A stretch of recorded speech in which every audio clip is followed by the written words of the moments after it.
Welcome friends, Jai Bharat, Jai Hindustan. I am Mayank Rajesh and you are watching Info and Study. Friends, we are into a very important topic, that is Buddhism. And in this topic, we have to cover all these points. That is the story of Siddhartha becoming Mahatma Buddha, teachings and philosophy of Buddhism, Bodh Sangha, then Buddhist councils, literature, साहित्य, बौद्ध साहित्य, then division, बौद्ध धर्म का विभाजन, climax यानी उत्कर्ष, बौद्ध धर्म का उत्थान और उसका क्या प्रभाव पड़ा, एंड देन डाउनफॉल, उसका पतन। देखिए सिद्धार्थ कैसे महात्मा बुद्ध बनते हैं, फिर उनकी शिक्षाएं क्या थी, उनका दर्शन क्या था, बौद्ध संघ, बौद्ध संगतियां, बुद्धिस्ट काउंसिल, बौद्ध संगतियों के बारे में हमें जानना है, लिटरेचर यानी बौद्ध साहित्य को देखना है, बौद्ध धर्म के विभाजन को देखना है, क्लाइमेक्स और डाउनफॉल यानी कि बौद्ध धर्म के उत्कर्ष को और उसके पतन को हमें देखना है। We have already completed this 3 points. How did Siddhartha become Mahatma Buddha, the teachings and philosophy of Buddhism and the Bauddha Sangh. Okay, Buddhist संघ, ये 3 पॉइंट हम ऑलरेडी कवर कर चुके हैं पिछले 3 वीडियो में। आज का जो हमारा वीडियो होगा वो वीडियो होगा इन 2 पॉइंट्स पे, बुद्धिस्ट काउंसिल्स यानी बौद्ध संगतियां और लिटरेचर।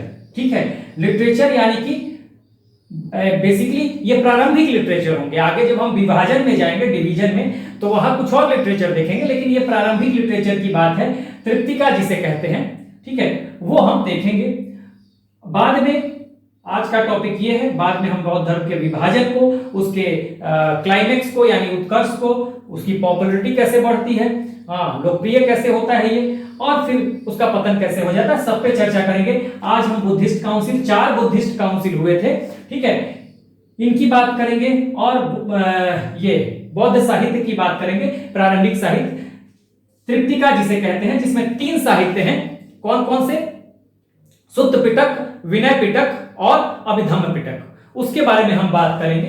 तृप्तिका के 3 पार्ट हैं, सुत्त पिटक, विनय पिटक और अभिधम्म पिटक। देखिए यहां यही मैंने लिख दिया है कि त्रिपिटका या त्रिपिटक, इनको पाली कैनन भी कहा जाता है। कैनन का मतलब कानून, ठीक है, इनको पाली कैनन भी कहा जाता है। ध्यान रखिएगा, कई बार शब्द बदल के सवाल पूछा जा सकता है। ठीक है, इनको 3 बास्केट्स भी कहते हैं, इंग्लिश में 3 बास्केट्स। ठीक है, 3 पिटारे भी कहते हैं और आगम भी कहते हैं। देखिए आगम का मतलब होता है प्राचीनतम, समझ लीजिए। हर धर्म में है, जैसे अगर हम हिंदू धर्म की बात करें, वैदिक धर्म को के बारे में, तो वेद जो थे उनको आगम कहा जाएगा, लेकिन तृप्तिका को कहा जाएगा आगम। बुद्धिज्म के सेंस में, बुद्धिज्म के कॉन्टेक्स्ट में अगर आगम की बात करें कि आगम साहित्य क्या है, तो आगम साहित्य तृप्तिका है। तो कहीं तृप्तिका ना देके कह दे कि आपको आगम साहित्य के बारे में लिखना है। ठीक है, तो आप आगम का मतलब यहाँ पे बौद्ध धर्म में तृप्तिका से लीजिएगा। ठीक है, यानी 3 बास्केट यानी पाली कैनन यानी 3 पिटारे, जो भी कह लीजिए। ठीक है, ये तो हम बाद में देखेंगे। तो आज हमारा टॉपिक ये होगा। इससे पहले मैं बता दूं कि हमने पहले भी हर वीडियो में मैं थोड़ा सा बैकग्राउंड देता हूं। हमने बताया था कि जो वैदिक धर्म खत्म हुआ वो 600 बीसी में खत्म हो गया। 1500 से 600 ईसा पूर्व तक का समय वैदिक पीरियड का है, और यहाँ पर बहुत ज्यादा पाखंड बढ़ गया वैदिक साहित्य, वैदिक पीरियड में। जैसे कि यहाँ ब्राह्मणों का वर्चस्व बढ़ गया, जाति व्यवस्था में बहुत सारे परिवर्तन आए, छुआछूत, बहुत सारी चीजें हो गई, वर्ण व्यवस्था बिल्कुल एस्टैब्लिश हो गई यहाँ पर आके लेटर वैदिक पीरियड में। ठीक है, ब्राह्मण अपने आप को सबसे ज्यादा श्रेष्ठ समझने लगे, सुपरमैसी हो गया ब्राह्मणों का। ठीक है, उसके बाद यज्ञ होने लगे, हमेशा कर्म कांड में लोग लिप्त रहते थे, आपको पशुओं की बलि, सैक्रिफाइसेस दी जाने लगी। तो इससे क्या होगा, पशुधन की भी कमी होने लगी। पशुओं की कमी ने कृषि पर, व्यापार पर नकारात्मक असर डाला। तो इस तरह से वैदिक धर्म में आडंबर बहुत ज्यादा था, सुपरस्टिशन बहुत ज्यादा थे, लोग मंत्रों के उच्चारण पे ज्यादा ध्यान देते थे। मंत्र अगर जरा सा भी गलत उसका प्रोनाउंसिएशन हो गया तो कहा जाता था कि अनर्थ हो जाएगा। तो ब्राह्मणों ने पूरा तरह से एक माहौल बनाकर रखा हुआ था, पूरी तरह से आडंबर युक्त हो चुका था समाज। ठीक है, जब 6th सेंचुरी बीसी में आएंगे तो इसे महान परिवर्तनों का काल कहा जाएगा, वैदिक पीरियड के ठीक बाद, जिसे हम महाजनपद काल भी कहते हैं, जिसमें 16 महाजनपद उभर के आएंगे और उन 16 महाजनपदों में मगध क्लाइमेक्स पे पहुंचेगा। ठीक है, मगध उभरेगा स्ट्रॉन्गेस्ट बनकर, सबसे मजबूत ताकत के रूप में मगध वहां पे उभरेगा, ये भी देखने में आएगा 6th सेंचुरी बीसी में। उसके बाद यही वो समय है जब व्यापक पैमाने पर लोहे का इस्तेमाल शुरू होता है, आयरन का इस्तेमाल शुरू होता है एग्रीकल्चर में, और इस तरह से ये जो है लोहे का इस्तेमाल आगे चलकर सेकेंड अर्बेनाइजेशन में यानी द्वितीय नगरीकरण में बहुत ज्यादा मददगार साबित होता है। और यहीं पे चूंकि वैदिक धर्म में पाखंड और आडंबर बहुत बढ़ गया था, तो यहीं पे कुछ धार्मिक आंदोलन होंगे, जिसमें दो महत्वपूर्ण आंदोलन हैं, एक तो बौद्ध धर्म का आंदोलन और दूसरा है जैन धर्म। ये दो धर्म निकल के आएंगे। बेसिकली जैन धर्म तो पहले से था, लेकिन इसका प्रचार प्रसार ज्यादा होगा महावीर स्वामी के द्वारा, और बौद्ध धर्म लेकर आएंगे महात्मा बुद्ध। तो ये जो धर्म था, बौद्ध धर्म हो या जैन धर्म हो, ये वैदिक संस्कृति के खिलाफ, वैदिक सभ्यता के खिलाफ, या कहें कि वैदिक कर्म कांडों के खिलाफ एक आंदोलन था। ठीक है, तो हम बुद्धिज्म पहले पढ़ रहे हैं, जैनिज्म बाद में पढ़ेंगे, और उसी के संदर्भ में, उसी कॉन्टेक्स्ट में, बुद्धिज्म के कॉन्टेक्स्ट में ये सब टॉपिक हमें खत्म करनी थी। तो हमने सिद्धार्थ कैसे महात्मा बुद्ध बने हमने देख लिया था कि भाई सिद्धार्थ के महाभिनिष्क्रमण के बाद, महाभिनिष्क्रमण जिस दिन उन्होंने घर छोड़ा, उसके बाद वो पहुंचेंगे कहां पर, बोध गया पहुंचेंगे, और वहीं पर उन्हें ज्ञान की प्राप्ति होगी। उसके बाद वो सिद्धार्थ जो है वो महात्मा बुद्ध हो जाएंगे, सिद्धार्थ से बुद्ध हो जाएंगे, ज्ञान मिल जाएगा, एनलाइटेंड हो जाएंगे, तो वो बुद्ध हो जाएंगे। इन्हें तथागत भी कहा जाएगा, क्योंकि जिसे सब कुछ आ गया उसे तथागत कहा जाता है। तो ये महात्मा बुद्ध को हमने देखा, शाक्य मुनि भी कहा गया, क्योंकि ये शाक्य घराने से बिलोंग करते थे, कपिलवस्तु के, तो इन्हें शाक्य मुनि भी कहा गया। तो इस तरह से महात्मा बुद्ध को ज्ञान प्राप्त होता है और वो सारनाथ में अपना पहला सरमन देते हैं। आगे की कहानी मैंने पूरा डिटेल में कराया हुआ है। ठीक है, उसके बाद टीचिंग्स और फिलॉसफी के बारे में हमने 4 आर्य सत्य की बात की थी। ठीक है, हमने बात की थी प्रतीत्य समुत्पाद की, कार्य कारण सिद्धांत का, हमने बात किया था मध्यम मार्ग का। ठीक है, और उसके अलावा अष्टांगिक मार्ग का 4 आर्य सत्य में जो चौथा पार्ट है, कहते हैं कि 4 आर्य सत्य जो है कि जीवन में दुख है, हाँ, दुख के कारण है, ये दूसरा आर्य सत्य हो गया, और तीसरा है कि दुख का निवारण भी है, और चौथा है कि दुख के निवारण का मार्ग भी है। ठीक है ना, तो ये मार्ग क्या है, ये अष्टांगिक मार्ग है, जिसे हमने डिटेल में देखा था, 8 फोल्ड पाथ। ठीक है, वो सब चीजें हमने देख ली थी। उसके बाद हमने फिलॉसफी, दर्शन को भी समझ लिया था कि बुद्ध का दर्शन क्या है, बुद्ध का दर्शन क्या है। बुद्ध अनिश्वरवादी हैं, यानी उन्हें ईश्वर में विश्वास नहीं है, आत्मा में विश्वास नहीं है। हाँ, बुद्ध मानते हैं कि सब कुछ क्षणिक है, यानी क्षणिकवादी है बुद्धिज्म। बुद्धिज्म का जो दर्शन है वो क्षणिकवादी है। वो कहता है कि भाई nothing is permanent, nothing is eternal. सब कुछ किसी भी वस्तु का, किसी भी चीज का, किसी भी इंसान का, सबका जो एग्जिस्टेंस है वो क्षणिक है। ठीक है, बहुत ही थोड़े समय के लिए है। तो ये था। तो हालांकि रीबर्थ के बारे में उनका कहना है कि बुद्धिज्म जो है वो रीबर्थ में बिलीव करता है, आत्मा में विश्वास नहीं करता, लेकिन रीबर्थ में। लेकिन कहा जाता है कि बुद्ध ऐसा मानते थे कि आत्मा का जन्म नहीं होता। ठीक है, बेसिकली जन्म होता है जो हमने पिछले जन्म में कर्म किए हैं, तो वो एक एनर्जी या चेतना के रूप में उसका दोबारा जन्म होता है। इसको मैंने डिटेल में समझा दिया था फिलॉसफी। उसके बाद संघ के बारे में भी कि बौद्ध संघ क्या है। ठीक है, बौद्ध संघ में कैसे प्रवेश मिलता है, प्रवज्जा करना पड़ता है। प्रवज्जा का मतलब आपको गृहस्थ जीवन यानी फैमिली लाइफ छोड़नी पड़ती है, तो वो क्राइटेरिया है कि पहले आप गृहस्थ जीवन छोड़ेंगे। ठीक है, उसके अलावा मिनिमम आपकी उम्र जो है 14 या 15 साल, कहीं 14 साल देगा, कहीं 15 साल देगा, तो उसमें नहीं पढ़ना है आपको। मिनिमम क्राइटेरिया ये है एज का। और अगर आप 14 साल या 15 साल से कम हैं तो आपको अपने फादर से, गार्डियन से, पैटर्न से, जिससे भी हो, जो आपका संरक्षक है, उससे आपको परमिशन लेनी पड़ेगी। लेकिन बौद्ध संघ में उसको परमिशन नहीं मिलता जो बीमार है यानी सिक है, जो चोर है यानी थीफ है, मर्डरर है, ठीक है, जो राजा का सेवक है यानी दास है, इन सब लोगों को मैंने बता दिया था कि उनको प्रवेश नहीं मिलेगा। और जब आपको प्रवज्ञा करनी पड़ेगी, कोई फैमिली लाइफ में है और अगर संघ में प्रवेश चाहता है तो प्रवज्ञा करनी पड़ेगी। यानी प्रवज्ञा का मतलब होता है कि गृहस्थ जीवन का त्याग करना पड़ेगा, ठीक है। और जैसे ही आप बौद्ध धर्म में आपका एंट्री हो जाता है, उस एंट्री को, प्रवेश को कहते हैं उपसंपदा, मैंने बता दिया था।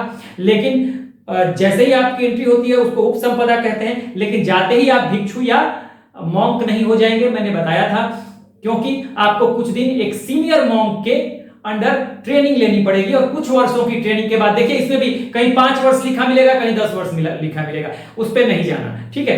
कुछ वर्षों की ट्रेनिंग के बाद वो जो है जिसको प्रवेश मिलता है, प्रवेश के बाद जो व्यक्ति है ना, जिसको प्रवेश मिलता है, उपसंपदा मिलने के बाद वो डायरेक्ट मॉन्क नहीं कहा जाता, वो कहा जाता है सामरेन या श्रामरेन या फिर श्रमण। थोड़ा बहुत शब्दों का हेर फेर मिलेगा, श्रमण भी कहा जाता है, ठीक है। तो जो शामरेन होगा या श्रमण होगा वो क्या करेगा, वो ट्रेनिंग लेगा एक सीनियर मॉन्क के अंडर में रह के। तो वो जब सीनियर मॉन्क उसको ट्रेनिंग दे देगा, तो सीनियर मॉन्क से ट्रेनिंग के बाद वो कुछ वर्षों की ट्रेनिंग होगी और फिर उसको कहा जाने लगेगा मॉन्क। यानी कि प्रवज्ञा करने के बाद आपकी एलिजिबिलिटी होगी कि आप, मतलब गृहस्थ जीवन त्यागने के बाद एलिजिबिलिटी होगी कि आप प्रवेश ले सकते हैं।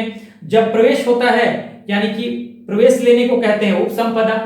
जब प्रवेश हो जाता है तो डायरेक्ट जो मेंबर बनता है संघ का, वो डायरेक्ट मॉन्क या भिक्षु नहीं कहलाता, उसे कहते हैं सामरेन या श्रामरेन या श्रमण, ठीक है। ये जो सामरेन है जिसने तुरंत प्रवेश लिया है, वो कुछ वर्षों तक ट्रेनिंग में रहेगा किसी सीनियर मॉन्क के साथ, ठीक है।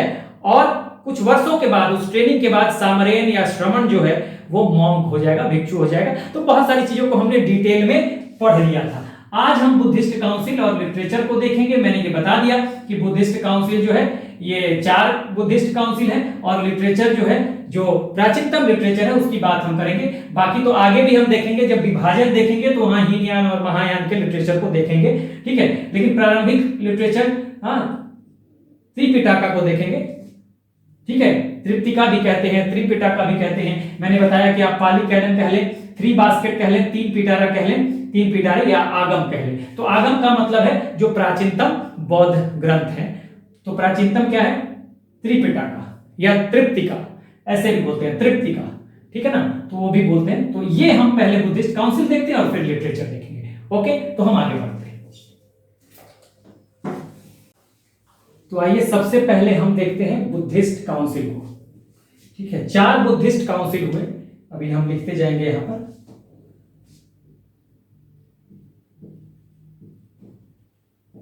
बुद्धिस्ट काउंसिल्स, इसको हिंदी में कहेंगे बौद्ध संगीति।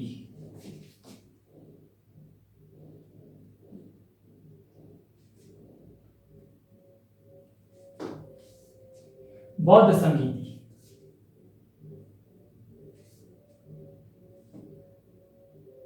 ठीक है। अब देखिए बहुत जगह पे आपको 5 या 6 भी दिखाई देगा, 4 या 5 या 6 भी दिखाई देगा, कहीं कहीं 5 दिखाई देगा, कहीं आपको 6 बौद्ध संगीति यानी कि बुद्धिस्ट काउंसिल की चर्चा की जाएगी। लेकिन आपको 4 ही रखना है। वो कहीं कहीं माइनर रूप से उसको काउंसिल के रूप में देखा गया है कि वो संगीति है, बहुत बाद में। लेकिन आपको 4 के बारे में ही जानना है और आपको यही कॉन्सेप्ट रखना है कि 4 ही बुद्धिस्ट काउंसिल हुए हैं और 4 ही हुए हैं अगर देखा जाए तो, ठीक है। तो मैं लिखना शुरू करता हूं। देखिए पहला, बाद में हम इसको टेबल बना लेंगे। पहला बुद्धिस्ट काउंसिल अगर देखें तो देखिए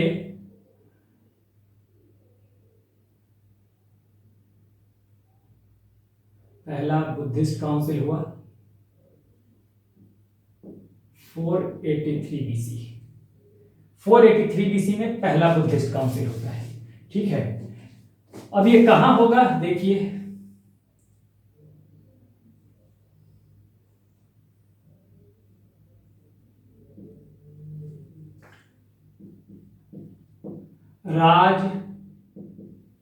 राजगृह, सप्तकर्णी गुफा कहते हैं, सप्तर्णी गुफा, सप्तकर्णी गुफा समझ लीजिए, राजगृह में। पाटलिपुत्र की राजधानी रही थी राजगृह। ठीक है, तो राजगृह में होगा। कब होगा? 483 बीसी में। ठीक है, अब यहां पे कौन उस समय शासक होगा? तो उस समय शासक थे अजातशत्रु। इसको हम पहले टेबल बना लेते हैं। अजातशत्रु उस समय शासक थे।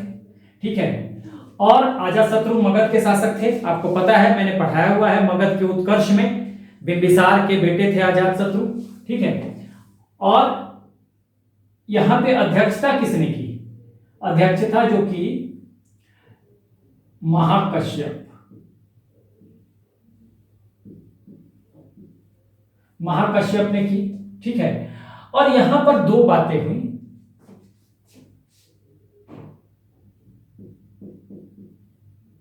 सुत्त पिटक और विनय पिटका की रचना होती है। ठीक है, सुत्त पिटक और विनय पिटक की रचना होगी।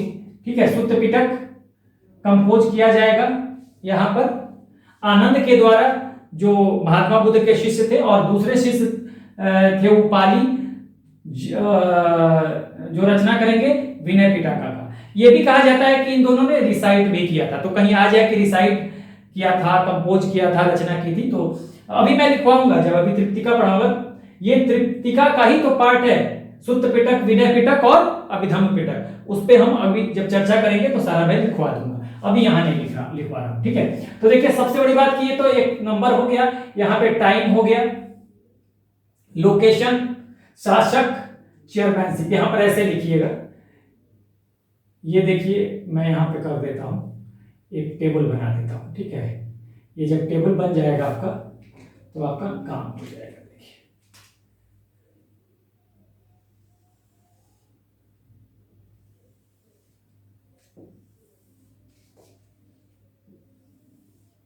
ठीक है, अब देखिए थोड़ा इसको सीधा बना लिया जाए।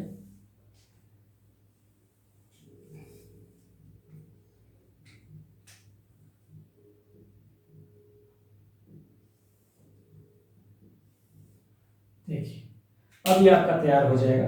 यहां पर अब हम लिख दे, ये तो टाइम है, टाइम तो आपको पता चल ही रहा है। ये है वेन्यू, यहां पर मैं लिख देता हूं वेन्यू।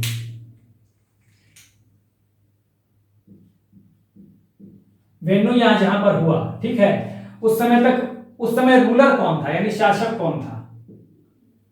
ठीक है, शासक कौन था या राजा कौन था, और चेयरमैनशिप किसने की? या प्रेसिडेंट लिख लीजिए या चेयरमैन लिख लीजिए। प्रेसिडेंट अध्यक्ष, प्रेसिडेंट अध्यक्ष, अध्यक्ष। और यहां पे इवेंट क्या हुआ, यानी डिसीजन क्या हुआ, इवेंट देख लीजिए, घटना क्या हुई। ठीक है, इसको आप चाहें तो एक टेबल बना लेंगे ऐसे, आप इसको डिवाइड कर ले ऐसे। देखिए वेन्यू, रूलर, प्रेसिडेंट, इवेंट, यहां तक देखिए इस तरह का एक टेबल बन गया। यहां पर तो ये पहला नंबर है और ये टाइम है, टाइम पर लिख सकते हैं, यहां पर टाइम भी लिख लीजिए आप। ऐसे ही टेबल आप बना लीजिएगा। ठीक है, टाइम।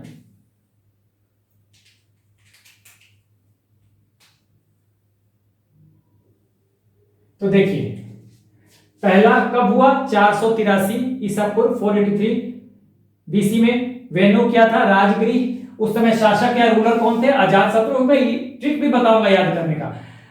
किसके चेयरमैनशिप में हुआ पहला काउंसिल या पहला बौद्ध संघ थी? तो महाकश्यप थे। और यहाँ पे घटना क्या हुई? सुत्त पिटक और विनय पिटक की रचना हुई यहाँ पे। ठीक है, और कहा जाता है कि ये आनंद ने किया, ये उपाली ने किया। आनंद ने भी इसका रिसाइटेशन किया और उपाली ने भी इसका रिसाइटेशन किया। तो ये अभी मैं तृप्तिका पढ़ाऊंगा तो वहां पे डिटेल लिखवाऊंगा। अभी सिर्फ हम, अब देखिए दूसरे नंबर पे 383 बीसी। ठीक है,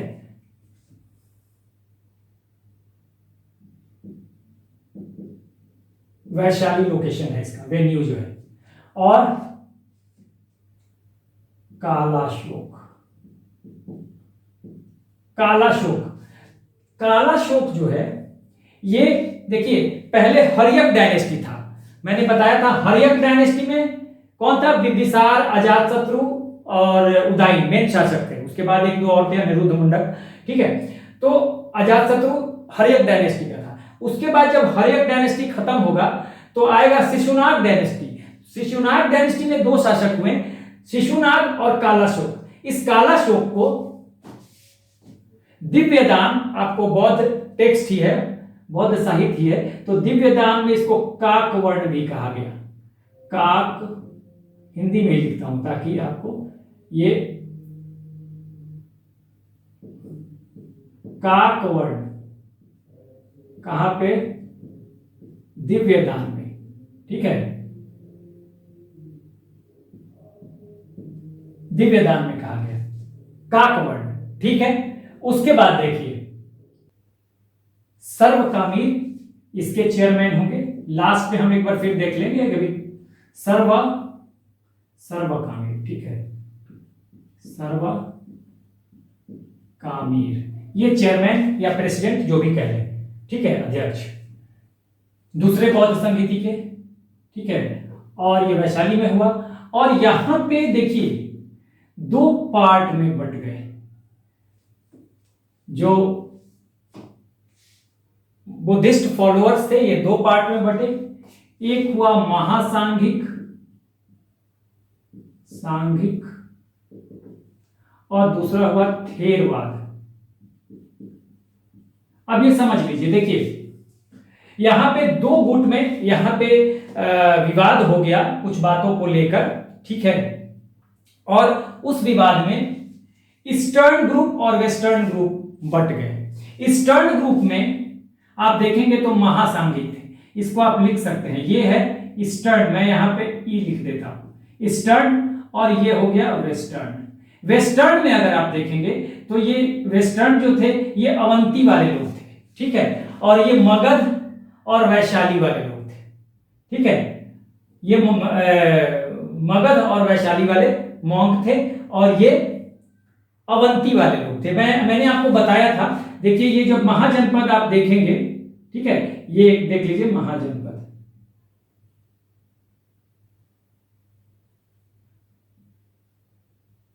ठीक है। तो ये देखिए यहां पे आप देखेंगे ना, तो ये आप देखेंगे वत्स, काशी, फिर मगध और फिर अंग, और यहां पर देखेंगे तो पांचाल, फिर कोशल, कोशल के ही थे महात्मा बुद्ध। नेपाल का भी कुछ क्षेत्र आता है, कपिलवस्तु, लुम्बिनी वन में इनका जन्म हुआ, नेपाल के कपिलवस्तु लुम्बिनी वन। उसके बाद यहां पे आप देखेंगे मल और फिर वज्जी। इसी वज्जी जो 8 राज्यों का संघ था, इसी वज्जी में वैशाली भी पड़ता था।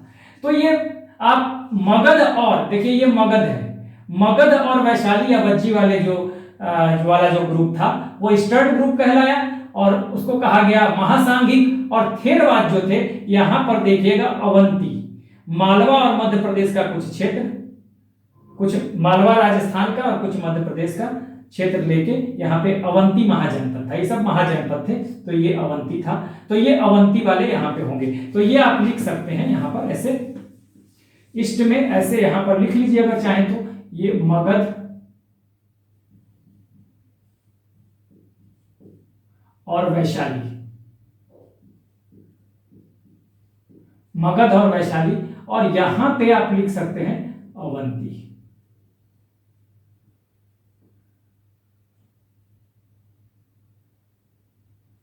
वेस्ट यानी कि अवंती, यानी पूरब और पश्चिम में बढ़ गया। दो ग्रुप, एक ग्रुप पूरब का, एक ग्रुप पश्चिम का। पूरब वाला कहलाया महासांघिक, पश्चिम वाला कहलाया थेरवाद, ठीक है। थेर का मतलब होता है एल्डर, पाली में थेर को बोलते हैं एल्डर, ठीक है। और ये मगध और वैशाली का ग्रुप था, जिसको ईस्टर्न ग्रुप या पूर्वी ग्रुप कहेंगे। तो ये महासांघिक कहलाया, और थेरवाद कहलाया वेस्टर्न ग्रुप, जो कि अवंती से संबंधित था। तो ये आपको ध्यान रखना है। अब आप चाहें तो इसको भी घेर सकते हैं, टेबल में अभी हम घेर देंगे, इसको घेर के पूरा टेबल बना देंगे। अब तीसरा देखते हैं। तीसरा अगर देखिए, थोड़ा नीचे ही लिखते हैं तीसरा, यहां देखिए तीसरा अगर देखें तो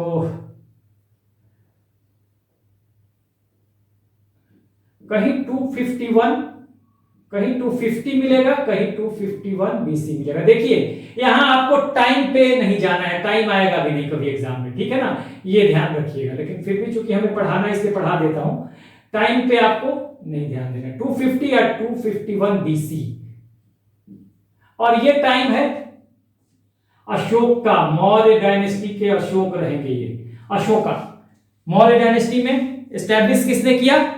मैंने बताया था मगध में, जब मगध महाजनपद का उत्कर्ष होता है तो वहां पे अंतिम जो बड़ा जो डायनेस्टी था वो था नंद डायनेस्टी, जिसके संस्थापक थे महानंदनी। उसके बाद दूसरे शासक हुए महापद्मनंद, और उसके बाद घनानंद। ठीक है, घनानंद के समय ही सिकंदर का आक्रमण होता है, और घनानंद को ही, ठीक है, कौन हराता है? चंद्रगुप्त मौर्य हराएगा, और मौर्य डायनेस्टी वो मौर्य वंश की स्थापना करेगा। पहली बार एक साम्राज्य का कॉन्सेप्ट उभर कर आएगा। ठीक है, दक्षिण के कुछ राज्यों को छोड़ दे तो पूरा मौर्य साम्राज्य ही रहेगा, पूरा का पूरा। दक्षिण के कुछ राज्यों को छोड़ दे तो पूरा भारत, और आज के भारत से आगे काफी। ठीक है, वो मैं बताऊंगा जब मौर्य साम्राज्य पढ़ाऊंगा तो मौर्य साम्राज्य एस्टैब्लिश होगा। तो मौर्य साम्राज्य में सबसे पहले चंद्रगुप्त मौर्य, उसके बाद उसका बेटा बिंदुसार, और फिर अशोक आएंगे। तो अशोक के समय तीसरा होता है, और ये होगा पाटलिपुत्र में। ये भी मगध की राजधानी थी कभी, पाटलिपुत्र। ठीक है, यहां पर कौन होगा? यहां पे भी अध्यक्ष होंगे, तो यहां पे होंगे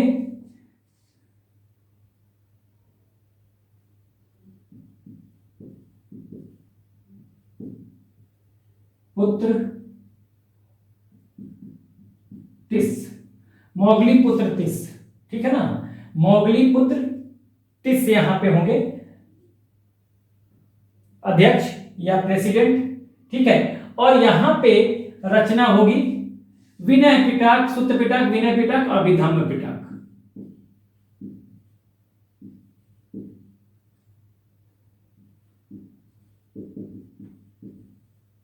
अभिधम, इसको पूरा कैपिटल में लिखिए, इसको अभिधम पिटक, पिटक, अभिधम पिटक। थोड़ा बड़ा लिख लीजिए इसको।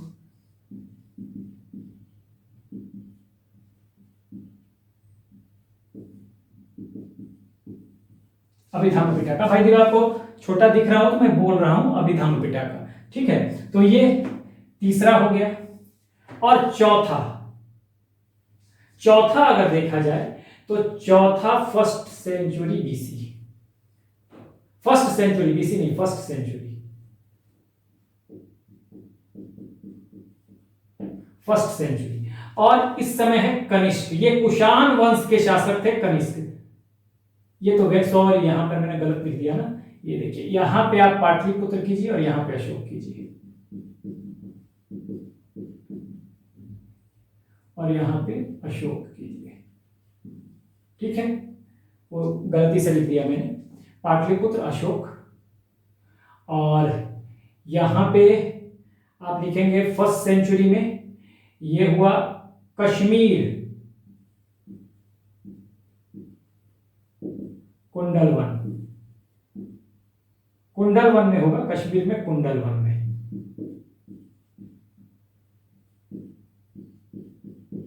ठीक है, ये मैंने गलती से लिख दिया था, लोग ये चेंज हो गया था, मैंने देखा नहीं था। तो ये अशोक के बारे में मैंने बता ही दिया कि अशोक मौर्य साम्राज्य के तीसरे शासक थे, चंद्रगुप्त मौर्य, उसके बाद बिंदुसार उसका बेटा चंद्रगुप्त मौर्य का, और फिर अशोक। यहां पे कुंडलवन कश्मीर में होता है, और यहां पे शासक कौन है? कनिष्क।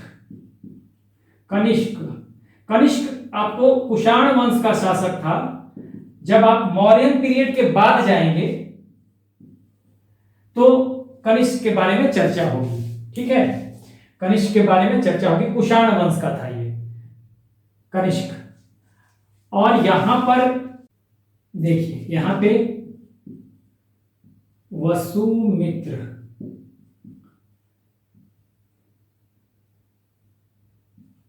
ये प्रेसिडेंट है। ठीक है, और अश्वघोष,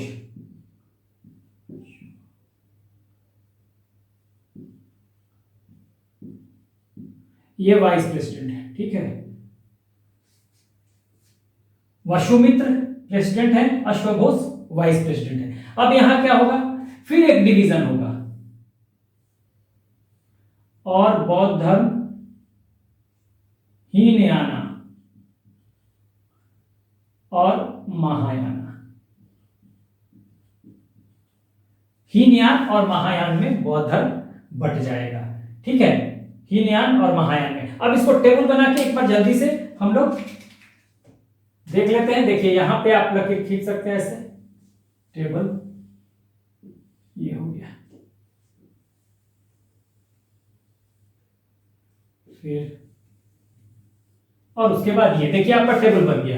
आप चाहें तो स्क्रीनशॉट ले लें, ठीक है, स्क्रीनशॉट ले सकते हैं। अब देखिए सीधी सी बात है, मैंने बता दिया ये टाइम पीरियड पे आपको नहीं जाना है, हमारा टेबल बन के तैयार है। पहला बुद्धिस्ट काउंसिल 483 बीसी, दूसरा बुद्धिस्ट काउंसिल 383 बीसी, यानी 100 साल के बाद होता है, पहले के 100 साल के बाद। उसके बाद तीसरा 251 या 251 बीसी आपको कहा जाता है। ऐसा आप ये कह नहीं सकते कि कब हुआ था, 250 या 251 बीसी के आसपास ये हुआ था। फिर फर्स्ट सेंचुरी में आपको होता है चौथा। ठीक है, ये टाइम पीरियड पे आपको नहीं जाना, सीधी सी बात है। अब देखिए वेन्यू क्या क्या है आपको ध्यान रखना है। वेन्यू पहला जो है, पहला राजगृह में हुआ। कभी ये मगध की राजधानी हुआ करता था, वैशाली भी मगध की राजधानी बना। ठीक है, पाटलिपुत्र भी मगध की राजधानी बना। ठीक है, तो ये आपको वेन्यू, पहले का राजगृह, दूसरे का वैशाली, तीसरे का पाटलिपुत्र और चौथे का आपको कश्मीर कुंडलवन। इसका मैं ट्रिक भी अभी बता देता हूं। ठीक है, उसके बाद देखिए अजात शत्रु रूलर कौन है पहले का, पहले के समय अजात शत्रु, ये हर्यक वंश का था, बिंबिसार का बेटा। उसके बाद कालाशोक, हर्यक वंश के बाद जो आता है शिशुनाग डायनेस्टी, उसमें दूसरा शासक था कालाशोक, और कालाशोक का नाम काकवर्ण भी आता है। एक बुद्धिस्ट टेक्स्ट है दिव्यदान, उसमें काकवर्ण कहा गया, इसलिए कहीं काकवर्ण दे दे कालाशोक की जगह तो आपको ध्यान रखना होगा। हाँ, तीसरा जो काउंसिल होता है उसमें शासक है अशोक, और चौथे काउंसिल में कनिष्क। ठीक है, अब देखिए पहले काउंसिल में जो है कौन चेयरमैन है, महाकश्यप। दूसरे में सर्वकामिनी, कहीं कहीं ये सर्वकामिनी भी दे देता है। ठीक है, सर्वकामिनी भी दे देता है, कहीं कहीं ऐसे दे देगा सर्वकामिनी भी दे देता है। तो आप थोड़ा बहुत शब्दों में हेरफेर मिलेगा आपको। तीसरे का जो प्रेसिडेंट रहेगा वो रहेंगे मोगलीपुत्र तीसरे। ठीक है, और पांचवें में प्रेसिडेंट भी है और वाइस प्रेसिडेंट भी है, यानी कि वसुमित्र प्रेसिडेंट है और अश्वघोष वाइस प्रेसिडेंट है। जो निर्णय होते हैं या जो इवेंट होता है, मेन इवेंट, पहले में सुत्त पिटक और विनय पिटक की रचना की जाती है। देखिए यूपीएससी के हिसाब से भी बहुत इंपॉर्टेंट है, लिख लीजिए इसको। सारी चीजें संगतियां जो है ना, यूपीएससी पीसीएस बहुत सवाल आते हैं इससे। ठीक है ना, अब आ जाएगा कि भाई किस बौद्ध संगति में सुत्त पिटक की रचना हुई, तो आपको देना पड़ेगा, ऑप्शन देगा फर्स्ट, सेकंड, थर्ड, फोर्थ, या फिर मिलाने के लिए भी दे सकता है। ठीक है ना, सुत्त पिटक की रचना होती है पहले बौद्ध संगति में, विनय पिटक की रचना भी पहले बौद्ध संगति में। ये इवेंट हो गया या डिसीजन हो गया यहां पर। दूसरे में महासांघिक और थेरवाद में बौद्ध धर्म बंटता है। ठीक है, अब महासांघिक ईस्टर्न ग्रुप है और थेरवाद वेस्टर्न ग्रुप है। ईस्टर्न ग्रुप कहा गया मगध और वैशाली या वज्जी के का जो ग्रुप है उसको कहा गया, और वेस्टर्न ग्रुप कहा गया अवंती वाले ग्रुप को। ठीक है, उसके बाद जब तीसरे में आएंगे तो यहां पे रचना होती है अभिधम्म पिटक की। ठीक है, त्रिपिटिका में 3 पार्ट है त्रिपिटिका के, फर्स्ट सुत्त पिटक, सेकंड विनय पिटक और थर्ड अभिधम्म पिटक। अभी इसकी पूरी चर्चा भी हम करने वाले हैं जब हम लिटरेचर को पढ़ेंगे, जस्ट अभी इसके बाद। और चौथे में हीनयान और महायान में बट गया।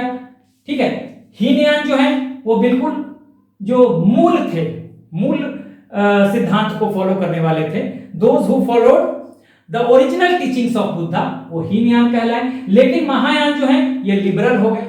ठीक है ना, ये बाद में हम आएंगे महायान को जब पढ़ेंगे तो वहां पे मैं बताऊंगा, अंतर भी बताऊंगा हीनयान और महायान का, जब विभाजन पढ़ेंगे अगले वीडियो में तो वहां हम देखेंगे हीनयान और महायान का अंतर क्या है, ठीक है, तो ये हम समझेंगे। तो यहां पर हमने समझ लिया। अब देखिए इसको एक एक चीज आपको पूरा ध्यान रखना है, क्योंकि बहुत इंपॉर्टेंट है एग्जामिनेशन पॉइंट ऑफ व्यू से। ये टेबल भी आपका बन के तैयार है। दूसरा, इसमें मैं आपको ट्रिक बताऊं याद कैसे करेंगे। लोकेशन, देखिए लोकेशन और इसका शासक, किस शासक के समय में हुआ, इस तरह से आप ट्रिक खुद भी डेवलप कर सकते हैं। तो देखिए एक तो मैं वेन्यू लिखता हूं यहां पर, आप देखिएगा यहां पे, ये मैं थोड़ा मिटाता हूं और ट्रिक देखिएगा इसका, ठीक है। ट्रिक देखिए, अगर मैं पूरे इसकी बात करूं, शासक की बात करूं, तो शासक देखिए एक लाइन आप लिखिए, यहीं पे लिखिए, आज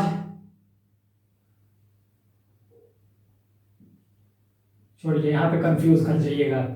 देखिए मैं यहां पे लिखता हूं, आज कल आनंद करो,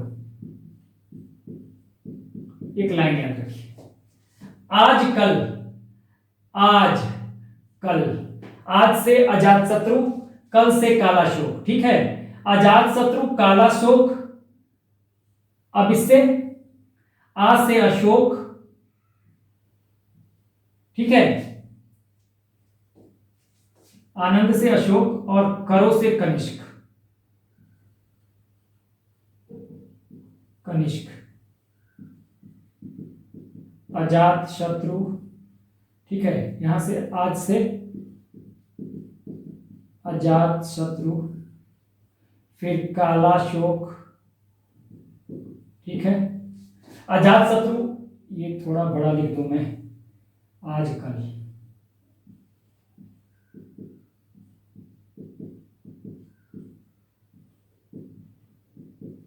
काला शोक। देखिए आज से अजात शत्रु, कल से काला शोक, ठीक है, आनंद से अशोक और करो से कनिष्क। आज कल आनंद करो, ये शासकों का नाम हो गया, ठीक है, रूलर कौन कौन से थे, ठीक है। और वेन्यू आपको याद करना है। अगर वेन्यू, देखिए वेन्यू, वेन्यू यहां मैं लिख रहा हूं, वेन्यू, पूरा वेन्यू आप याद रखेंगे। वेन्यू, वेन्यू के लिए एक वर्ड याद कीजिए, राव पाक, राव पाक, राव, राज से राजगृह, व से वैशाली, पा से पाटलिपुत्र, क से कश्मीर, कुंडलवन कश्मीर, दोनों क से आ रहा है। देखिए वेन्यू, रा से राजगीर, राव, पा और का, राव पाक, एक ही वर्ड याद रखिए, राव पाक। वेन्यू क्या है, यानी किस जगह पे हुआ था, तो राव पाक याद रखिए।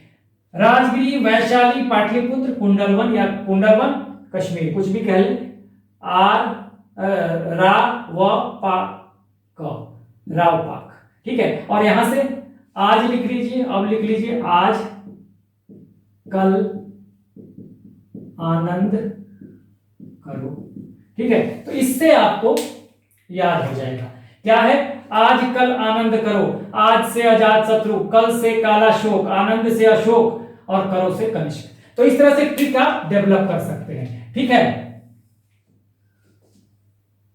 तो इन दोनों का ट्रिक मैंने बता दिया, वेन्यू और जो रूलर है इनका बता दिया। इस तरह से आप चाहें तो बहुत सारे ट्रिक खुद भी डेवलप कर सकते हैं। प्रेसिडेंट कौन था, इसका ट्रिक डेवलप कर लीजिए कोई, ठीक है। तो इस तरह से आप कर सकते हैं। तो ये आप ध्यान रखिए। तो हमारा जो बुद्धिस्ट काउंसिल था वो वाला टॉपिक खत्म होता है, इस पे ध्यान नहीं देना है टाइम पे, बस वेन्यू, रूलर कौन है, प्रेसिडेंट कौन है और क्या क्या घटनाएं हुई या क्या क्या डिसीजन हुए, ये बहुत इंपॉर्टेंट है। तो ये आप लिख लीजिए और टेबल बना लीजिए अच्छे से, ये ट्रिक भी लिख लीजिएगा, ठीक है। अब हम आगे बढ़ेंगे और हम पढ़ेंगे लिटरेचर, तृप्तिका के बारे में। चलिए अब हम लिटरेचर की बात करते हैं। बेसिकली त्रिपिटका या तृप्तिका जो भी हम कह लें उसकी बात करेंगे। अभी हमने देखा था कि पहले बुद्धिस्ट काउंसिल में सुत्त पिटक और विनय पिटक की रचना हुई, जबकि थर्ड बुद्धिस्ट काउंसिल में यानी कि तीसरे बौद्ध संहिता में अभिधम पिटक की रचना हुई। ठीक है, तो उन्हीं को हमको पढ़ना है अभी। अगर आप चाहें तो हमने आपको बताया बुद्धिस्ट काउंसिल के बारे में कि अगर वेन्यू को याद रखना है तो राव पाक, राजगृह, वैशाली, पाटलिपुत्र और कश्मीर, ऐसे मैंने बताया। आज कल आनंद करो, आज से अजात शत्रु, कल से कालाशोक, दूसरे बुद्धिस्ट काउंसिल के समय जो शासक थे, रूलर थे। उसके बाद आनंद से अशोक, ठीक है, और करो से कनिष्क। हमने वो दो बता दिया था। आप एक और लिख सकते हैं उसके लिए, प्रेसिडेंट के लिए भी आप लिख ले पहले, मास, मोग,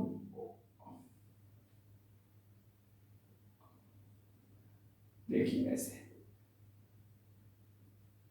मास मोगवा, ऐसे याद रखिए। मास, इससे महाकश्यप, इससे सर्वकामिल, मोग से मोगली पुत्र तिस, और वा से वसुमित्र। अशुघोष आपको याद रहेगा, वो वाइस प्रेसिडेंट थे। ठीक है, तो मास मोगवा करके एक शब्द याद कर लीजिए। मां से आपको याद रहेगा महाकश्यप, एस से सर्वकामिल, मोग से मोगली पुत्र तिस, और वा से वासुदेव। ये पहले, दूसरे, तीसरे और चौथे बुद्धिस्ट काउंसिल के चेयरमैन। ठीक है, तो ये भी ट्रिक आपको मिल गया। चाहे तो आप खुद ही अपने हिसाब से डेवलप कर ले, सब कोई बहुत बड़ी चीज नहीं होती। ठीक है, अब चलिए हम बात कर रहे हैं बुद्धिस्ट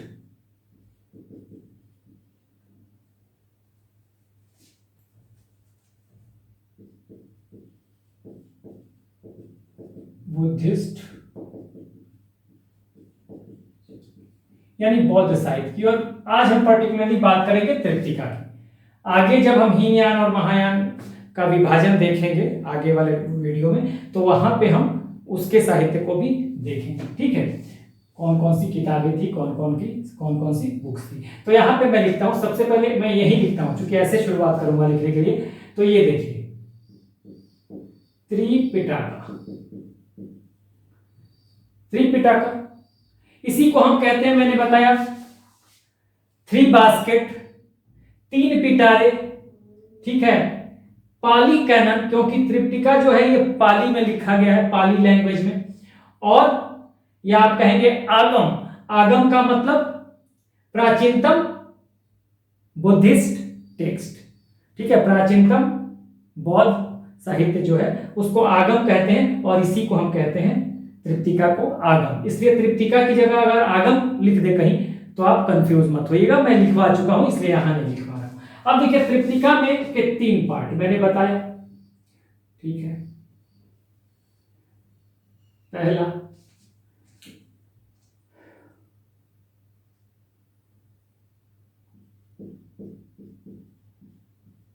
सुत्त पिटका, ठीक है, दूसरा विनय पिटका, और तीसरा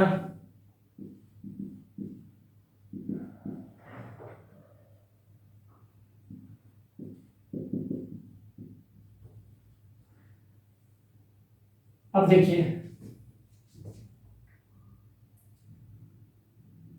इसके कंपोजर जो हैं सुत्त पिटक के, अब लिखते रहिए इसको, इसके कंपोजर हैं, ऐसे यहां लिख देता हूं मैं,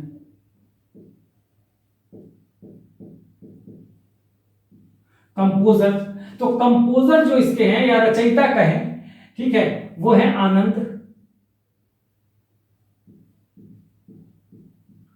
ये बुद्ध के शिष्य थे, डिसाइपल थे आनंद। और कब ये कंपोज किया गया, अभी मैंने बताया फर्स्ट बुद्धिस्ट काउंसिल में। फर्स्ट बुद्धिस्ट काउंसिल में, हाँ, यानी प्रथम बौद्ध संगीति कहां पे हुआ था, हाँ, राजगृह में। ठीक है, कौन था अध्यक्ष, महाकश्यप, और शासक कौन था, अजातशत्रु। ठीक है, सारा चीज मैं लिखवा चुका हूं। तो ये आनंद है, ये कंपोजर थे, या कहा जाता है कि इन्होंने रिसाइट भी किया था। तो आपको अगर एग्जाम में मिलता है कि रिसाइट किसने किया, कंपोज किसने किया, रचना किसने की, तो आनंद। ठीक है, ये अब देखिए शुद्ध पिटक को एक और चीज कहते हैं, ध्यान रखिएगा, मैं यहां लिखता हूं,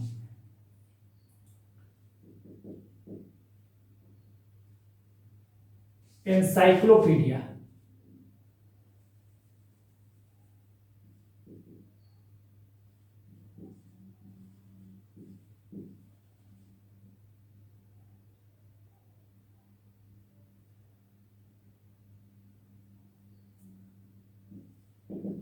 एनसाइक्लोपीडिया ऑफ बुद्धिज्म, इसलिए एग्जाम में कभी आ जाए एनसाइक्लोपीडिया ऑफ बुद्धिज्म किसे कहते हैं, ऑप्शन में है या कहीं मिलान करने के लिए दे दे तो शुद्ध पिटक। ठीक है, या किससे संबंधित है, हो सकता है विनय पिटक से संबंधित कुछ दे दे, अभिधम पिटक से संबंधित कुछ दे दे, और शुद्ध पिटक से संबंधित कुछ दे दे, उसमें ये भी हो मिलाने के लिए। तो संबंध इसका शुद्ध पिटक का किससे है, एनसाइक्लोपीडिया ऑफ बुद्धिज्म। विश्वकोश, एनसाइक्लोपीडिया को हम कहते हैं हिंदी में विश्वकोश। ठीक है, विश्वकोश। ठीक है, अब देखिए इसके हैं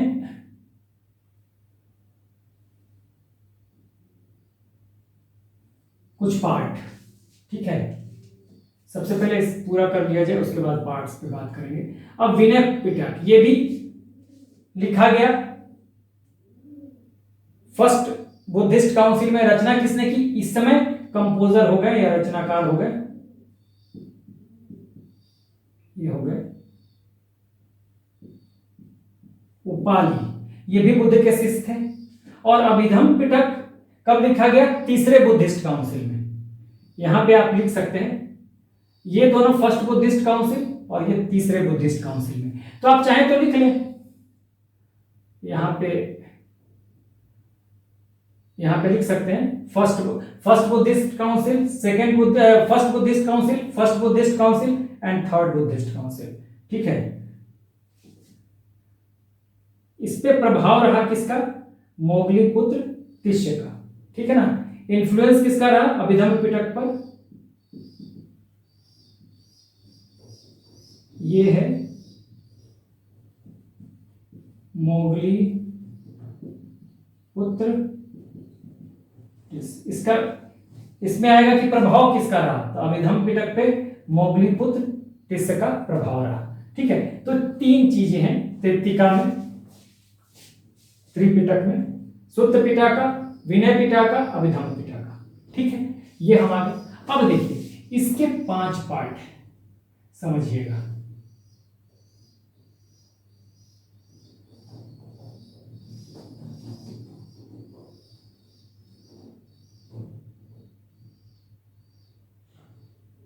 देखिए मैं अंग्रेजी में इसको दीर्घ निकाय को दीर्घ निकाय ही कहते हैं अंग्रेजी में भी, ताकि आप इसको अंग्रेजी में लिख लीजिएगा क्योंकि आपको कंफ्यूजन नहीं हो कहीं स्पेलिंग से।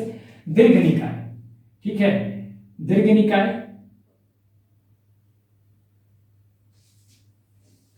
अच्छा एक चीज और लिख लीजिए इसमें, शुद्ध पिटक में है, यहीं पे लिख लीजिए, पहले लिख लीजिए, यहां पे है सरमन,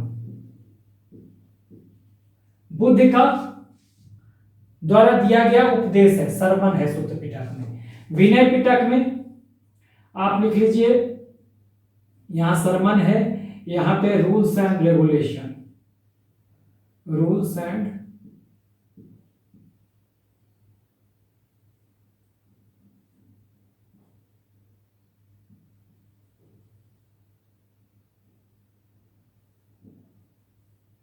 ऐसे लिखिए।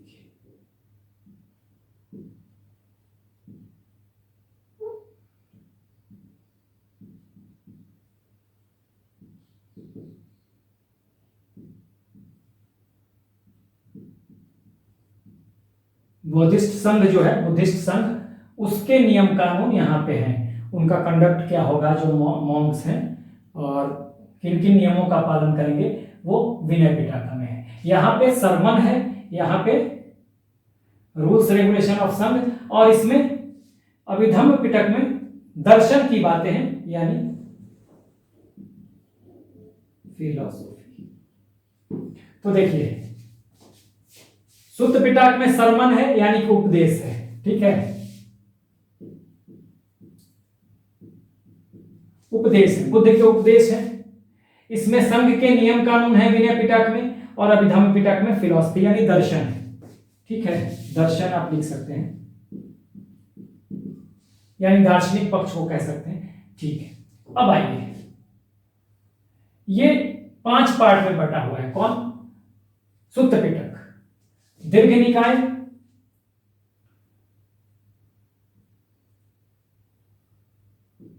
दीर्घ निकाय,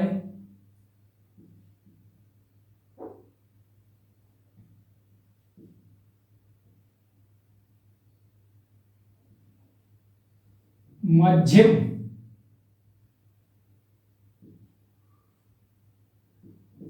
मध्यम निकाय, ठीक है, दीर्घ निकाय, मध्यम निकाय,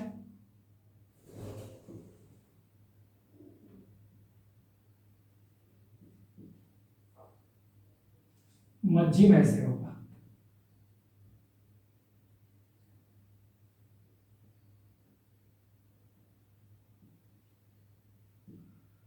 ऐसे लिखिएगा, मध्यम निकाय, दीर्घ निकाय, मध्यम निकाय, मध्यम निकाय।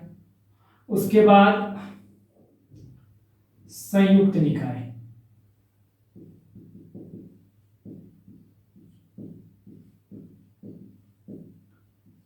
फिर अंगुत्तर निकाय,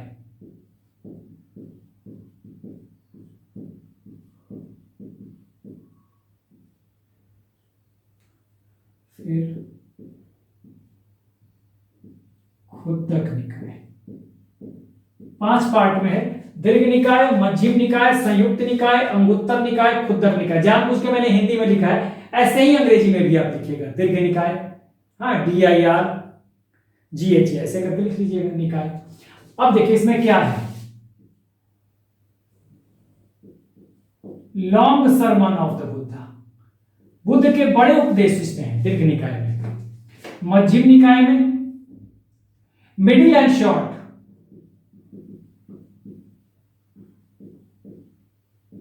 शॉर्ट सरमन,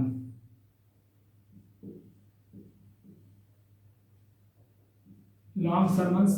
अब संयुक्त निकाय, देखिए संयुक्त निकाय में बहुत सारी चीजें हैं, जैसे यहां पे महापरिनिर्वाण भी लिखिएगा,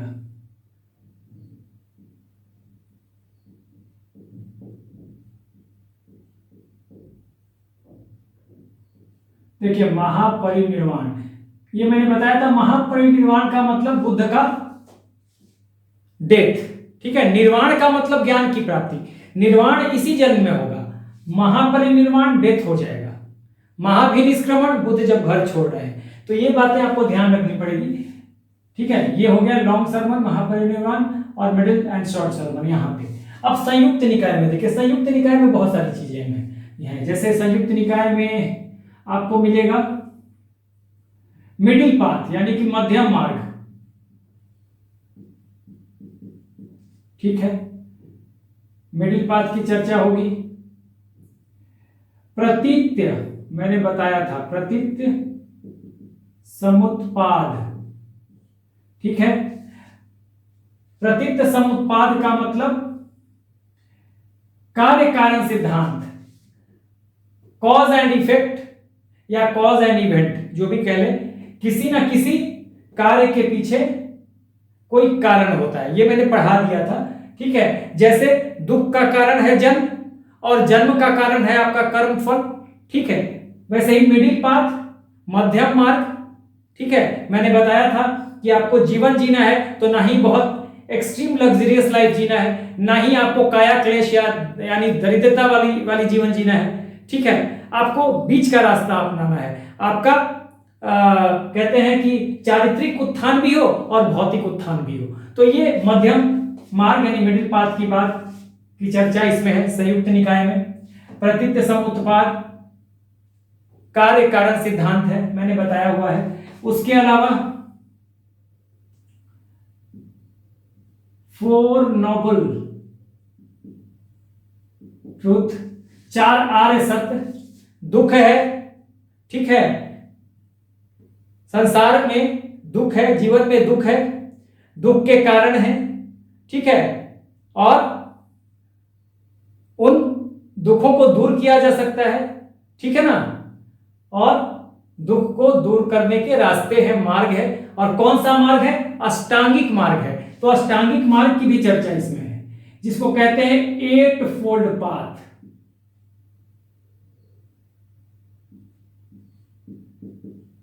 एट फोल्ड पाथ। देखिए, मैंने जो 4 आर्य सत्य यानी 4 नोबल ट्रूथ की बात की, तो इसमें हमने क्या बताया था कि दो, पहले वाला जो 2 है, 2 आर्य सत्य है, पहले वाला कि संसार में दुख है, हाँ, there are sufferings in the world, ठीक है, या there are sorrows in the world, हाँ, उसके बाद there are reasons for sorrow, या every sufferings has a cause और रीजन, ठीक है। तो 2 जो बातें हैं ये निराशावादी हैं, ऊपर वाली, ठीक है, और 2 आर्य सत्य लास्ट वाली। देखिएगा, तीसरा में क्या कहता है कि दुख को दूर किया जा सकता है, दुख को दूर किया जा सकता है, यानी we can get rid of our sufferings और we can get rid of our sorrows, ठीक है। तो यहां एक आशा झलकती है, दुख को दूर किया जा सकता है तीसरे आर्य सत्य में। तो कैसे? How can we get rid of our sufferings, हम अपने दुखों से कैसे छुटकारा पा सकते हैं? तो चौथा कहता है दुख निरोध गामिनी प्रतिपदा, यानी कि there is a way to get rid of this sufferings, and what are the ways? They are अष्टांगिक मार्ग। तो तीसरा और चौथा आर्य सत्य, तीसरे में कहता है कि भाई दुख दूर हो सकता है, और कैसे? तो अष्टांगिक मार्ग से, ठीक है। तो दूसरा 2 जो है, पहला 2 आर्य सत्य निराशावादी, दूसरा 2 आर्य सत्य आशावादी, इन्हीं के बीच से कहीं ना कहीं बौद्ध धर्म का मूल सिद्धांत निकलता है, मध्यम मार्ग, ठीक है ना, मध्यम मार्ग। तो ये मध्यम मार्ग की इसकी चर्चा की है, और ये 4 नोबल ट्रूथ से ही कहीं ना कहीं ये निकल के आता है। तो ये हमने देख लिया 8 फोल्ड पाथ, हमने बताया कि 8 फोल्ड पाथ अष्टांगिक मार्ग इसी को कहते हैं। चौथे आर्य सत्य में क्या कह रहा है कि there is a way to get rid of our sufferings, और वो रास्ता क्या है? 8 फोल्ड पाथ, यानी कि अष्टांगिक मार्ग, जिसमें हमने बताया है क्या? राइट ऑब्जर्वेशन, ठीक है, राइट डिटर्मिनेशन, राइट स्पीच यानी सम्यक दृष्टि, सम्यक संकल्प, सम्यक वाक, ये सब मैंने बताया है। तो इनकी चर्चा यहां पे है। इसके अलावा धर्म चक्र प्रवर्तन, धर्म चक्र प्रवर्तन का मतलब, जब बुद्ध ने सारनाथ में अपना पहला सरमन, पहला उपदेश दिया, उसको कहा गया धर्म चक्र प्रवर्तन, यानी धर्म का चक्र चल चुका। 5 ब्राह्मणों को दिया था, आंज, असज्जी, वप, भद्दिय और कौंडिन्य, ठीक है।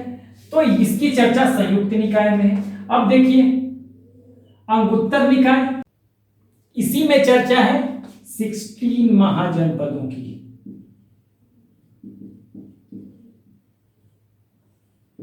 16 महाजनपदों की चर्चा अंगुत्तर निकाय में है। जब मैं आपको महाजनपद पढ़ा रहा था, वहां भी मैंने बताया था कि महाजनपदों की जानकारी, जो इंफॉर्मेशन है, हमें अंगुत्तर निकाय से मिलती है, और जैन टेक्स्ट है, यानी जैन साहित्य है, भगवती सूत्र, वहां से। दोनों रख लीजिएगा, याद कर लीजिएगा, ठीक है।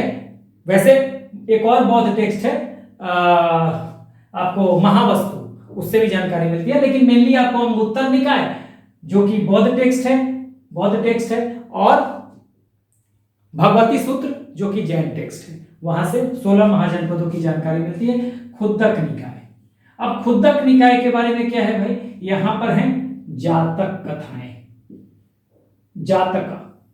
जातका लिख लीजिएगा, ठीक है, जातक। ये जातक कथाएं क्या है, या जातक आप ऐसे लिख लीजिएगा।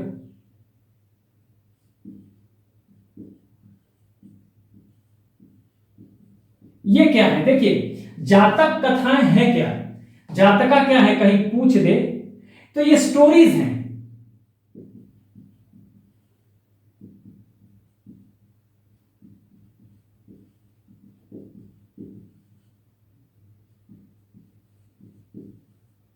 प्री बर्थ ऑफ बुद्धा, ठीक है, बुद्ध के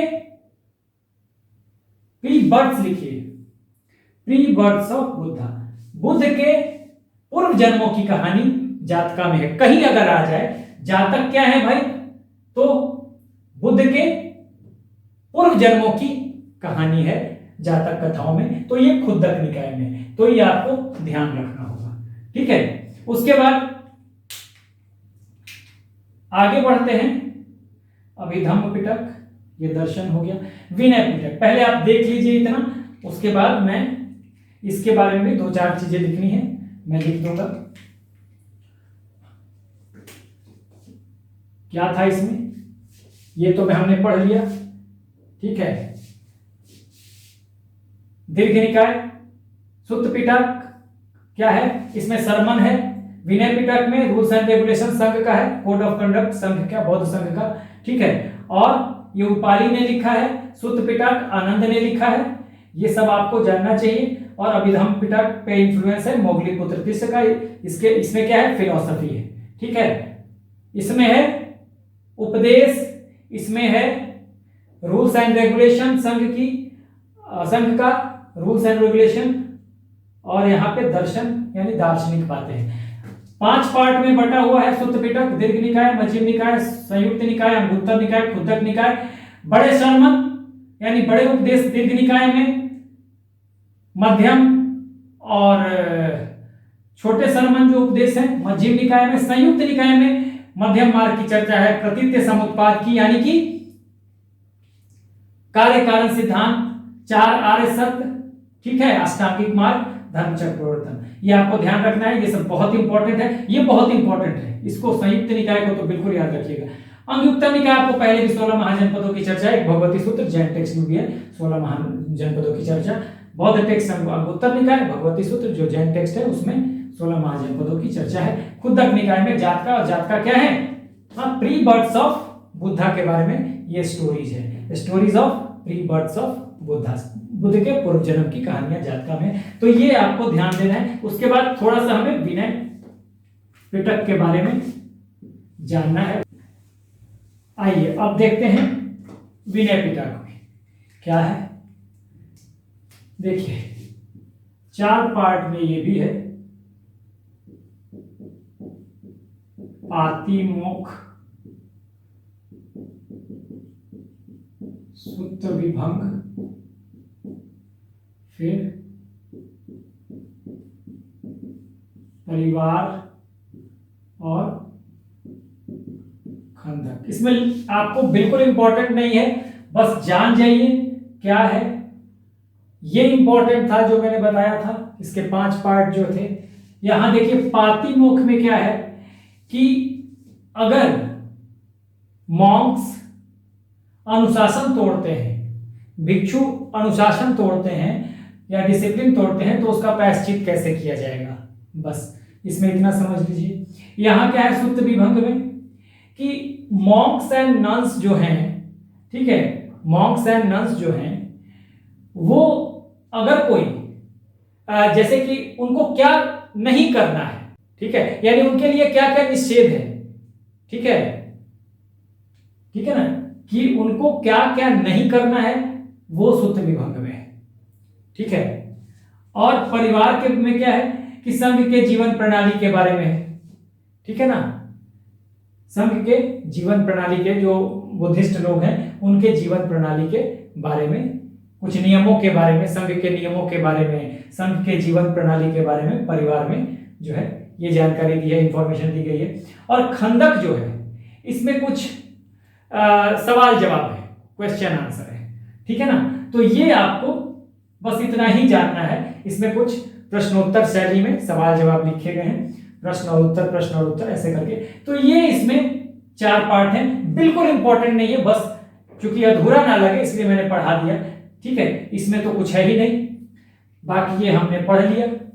अब देखिए, ये तो पाली टेक्स्ट है, यानी आगम कहते हैं। आगम मतलब प्रारंभिक जो टेक्स्ट है, प्रारंभिक साहित्य है, बौद्ध साहित्य, उनको आगम कहते हैं। और या इसी को त्रिपिटका को हम आगम कहते हैं, पाली कैनन कहते हैं, पाली कानून, या फिर हम थ्री बास्केट कहते हैं, तीन पिटारे का, तीन पिटारे या तीन पिटारे जो भी कह लीजिए, कहते हैं इसे। ठीक है, इसके अलावा और भी पाली टेक्स्ट हैं, जैसे कि मिलिंद पन्हो है।